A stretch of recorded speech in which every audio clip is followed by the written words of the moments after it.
Ayan guys, tayo ngayon ay may ginagawang stator ng Motorstar. Ayan, dapat ay re-rewind ko to ngayon, kaya lang, ano, may pingas pala yung mga gilid nito, kaya kailangan ko munang i-epoxy. Hindi naman sinabi sa akin na may mga damage talaga yung naka-plastic niya. Kailangan na ayusin ko muna to. Lininisin ko na lang muna, hindi ko na muna i-rewind. Pakita ko na lang sa inyo pag ni-rewind ko na.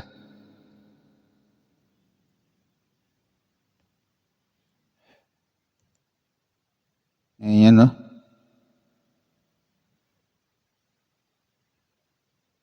Inayos lang natin yung camera ng sa live.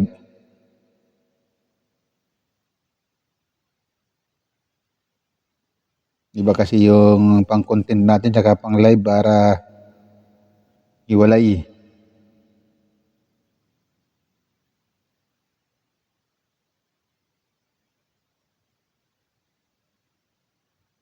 Yan, ayos natin.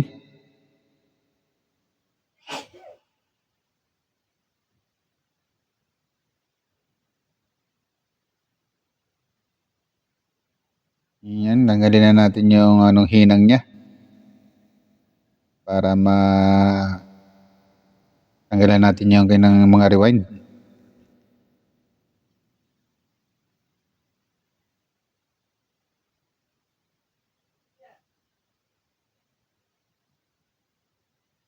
Yan.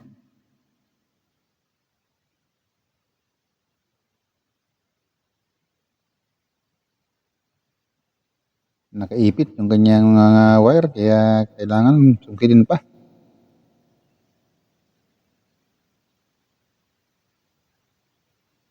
Yan. Kinungkit na natin ng panghinang.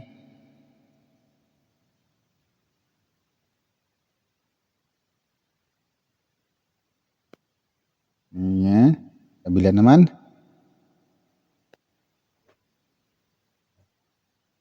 Dalawa kasi ang nito. Hindi nga dulo.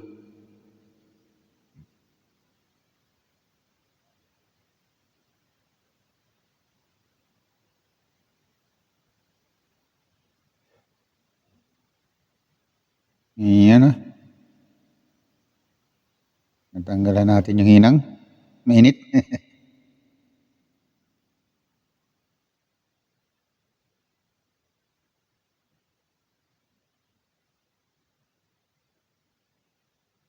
Okay. Ito yung simula.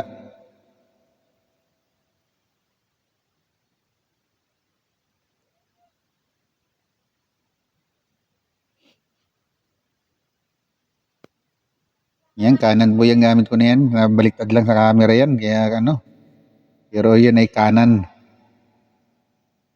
Ayan. Baliktad sa camera.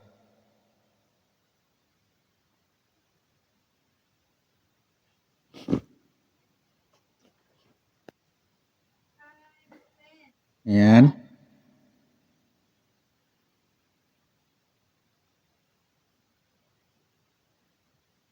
Kailangan bilangin natin yan. Hop. Ito ay 55 turns. Yan.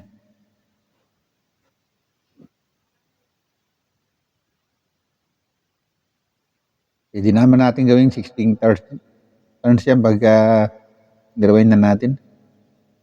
Pero okay na siguro yung 55 kasi nakita ko na rin yung nito yung charging niya Nung ito hindi pa nasisira, nakita ko yung charging nito ay maganda.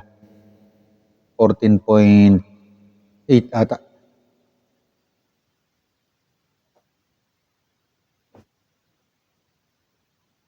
Ayan.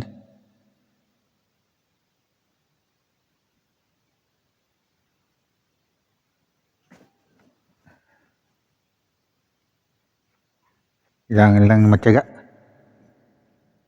Ayun, no? Charge ko muna to.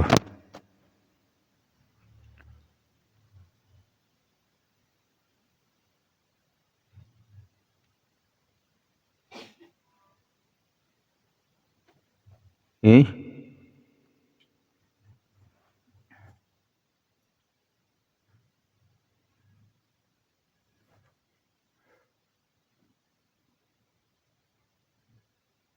Dahil putol. Maraming naputol na ano to wire.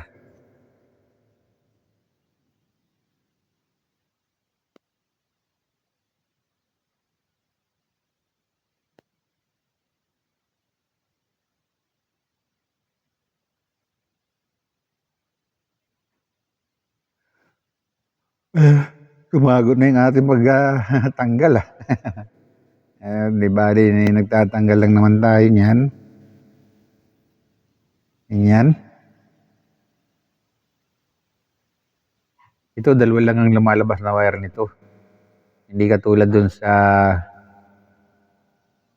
electric fan. Maraming wire. Yan. Ang lumalabas dun ay 6 na wire.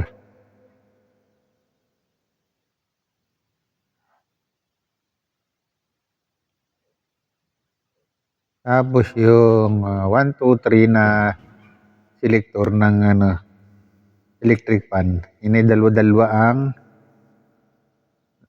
wire na kasi doon siya nagdudugtong ng hang 1, 2, 3 na yun. Kaya lumalakas siya. Yun ang sikreto nun. Pero dito lang tayo muna sa stator. Saka na tayo mag-tutorial ng pag-rewind ng electric fan. Dahil di ba ako nakabili ng rewinder ko.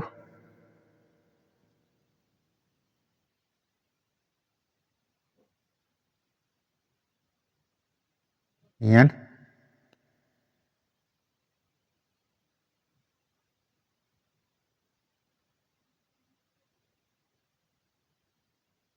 Tanggalin natin yan. Kamiksik naman, putol yan.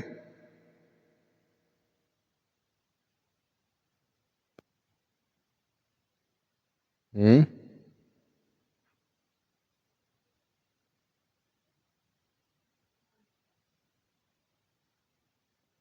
Yan.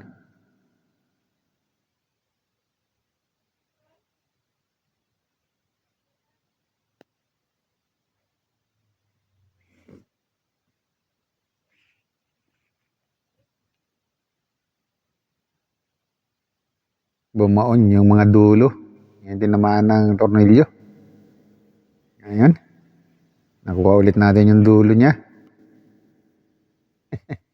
Grabe naman nun. Hindi nila naramdaman na may maluwag. Hindi naman yung bibigla. Dapat yung naramdaman mo may lumuwag. Yan ang nun mahirap. Hindi marunong makiramdam sa motor.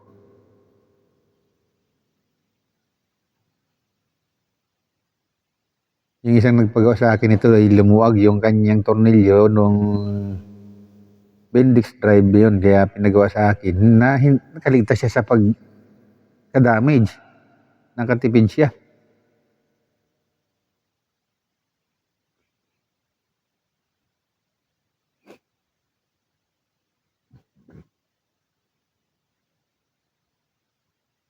Yan. Okay, sumingit na naman.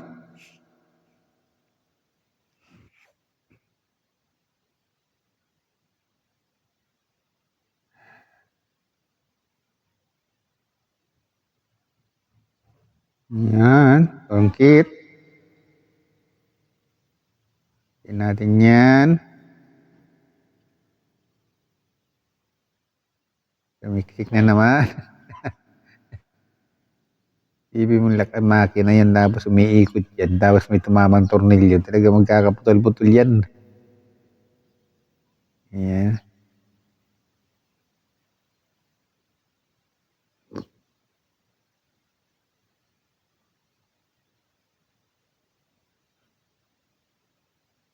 Ayan guys, medyo mababa na ngayon. Walang putol. Yan, parang may naputol na naman. Wala na naman ng dulo.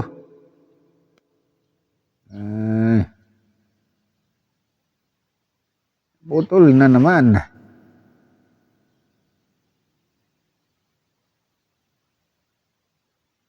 Yan, sungkitin ulit natin. Grabe pa rin sungkitan to.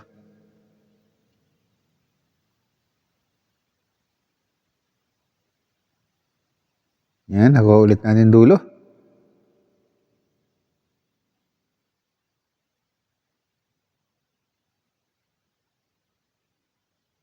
Panay sungkit ang ating nangyayari dito dahil lumulubog yung mga dulo nito.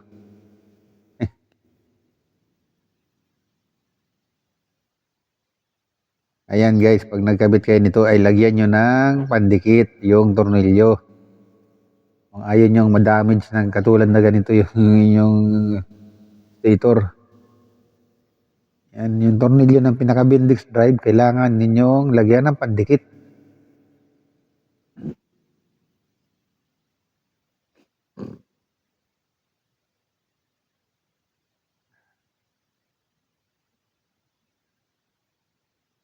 Ayan. Medyo mahaba ba ngayon? Yan ang tips ko sa mga lagyan nyo ng pandikit yung tornilyo kinakabit nyo sa bendix drive nyo.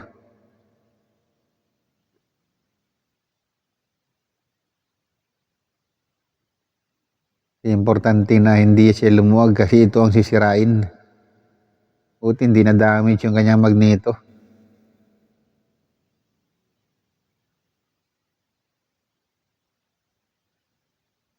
Buo pa yung magneto nito.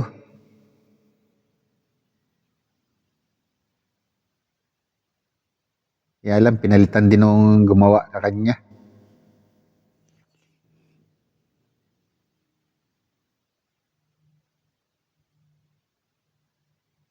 Sala yun.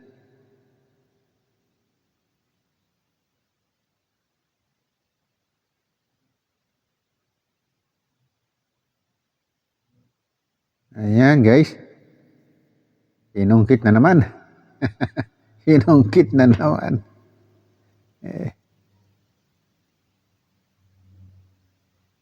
Hindi ito nasunog, kundi nadurog. Karamihan ng sakit ng ganito, nasunog. Ayan, nadurog. Ayan.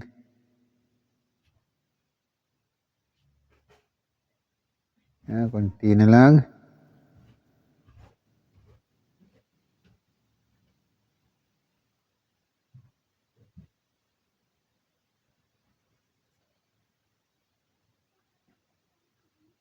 Kailangan lang talaga magtiyagaan na lang itong kalasin kasi putol-putol. Ayan. Okay.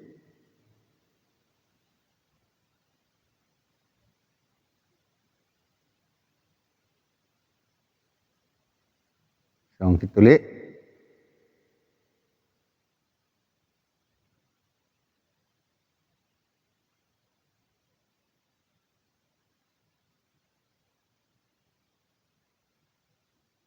Yun. Putol na naman. Ay nako. Mahirap talaga yung ganitong putol-putol.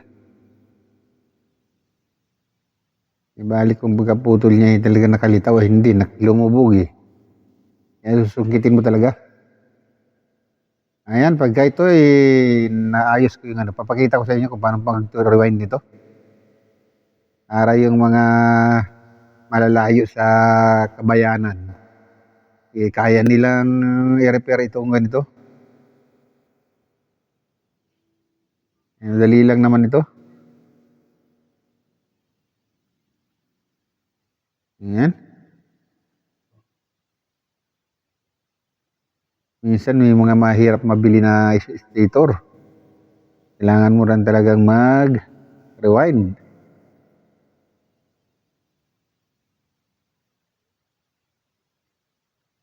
Ayan.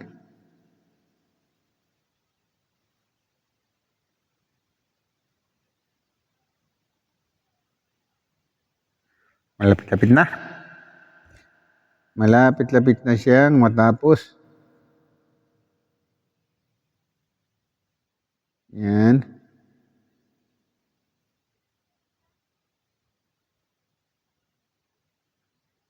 Okay.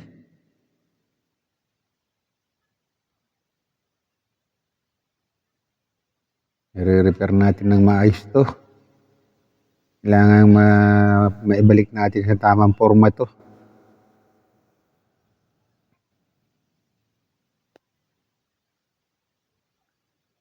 Yan guys, malapit na.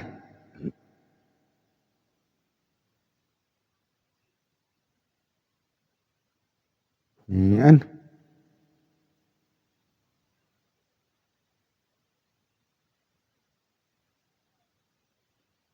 Binibilisan na natin, no? Binibilisan na talaga yan.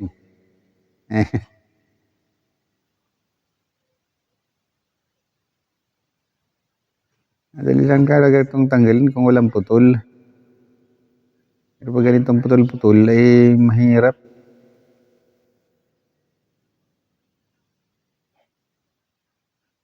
Sabi ni Kabutinting, kailangan ng iba yung tiyaga. Iba yung ingat. Ito kailangan iba yung tiyaga.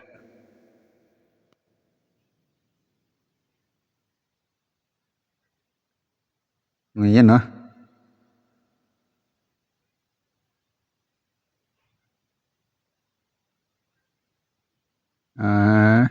Konti na lang. Handa na sana yung ating pang-rewind na wire yan, no? Nagilid ko. Kaya lang, yung pala may damage naman yung adalhin sa atin na ganito. Kaya kailangan pa natin itong ayos. Medyo dadagdag siya ng ano dito, presyo. Halip na mura lang, eh, tataas ito.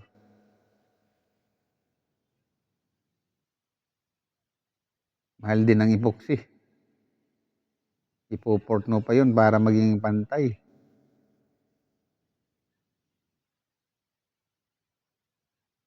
Yan guys. Lapit na tayong matapos sa pagkalas. Yan.